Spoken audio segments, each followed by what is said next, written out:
diuen que les grans utopies del segle XX han mort.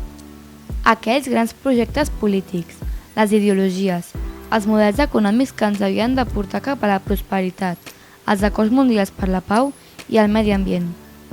Res no queda de tot això, o almenys així ho sento.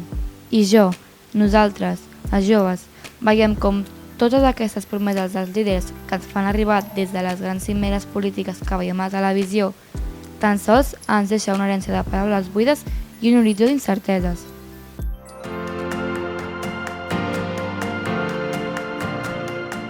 Jo no espero res més d'aquelles generacions. Nosaltres, els joves, ens declarem responsables dels nostres actes i del nostre futur. Aquest és el món on viurem. Caldrà aprendre a caminar sobre aquest terra líquid que ens han deixat. Caldrà aprendre a construir i a creure des del propi convenciment. No més manifestos, no més missatges mediàtics. Canviem les consciències i actuem. Actuem a la nostra vida quotidiana, des de l'individu, de forma humil, de manera que cada gest nostre esdevingui un exemple per a les generacions futures. Cuidem l'entorn, siguem respectuosos, coherents, solidaris, optimistes, compromesos i responsables.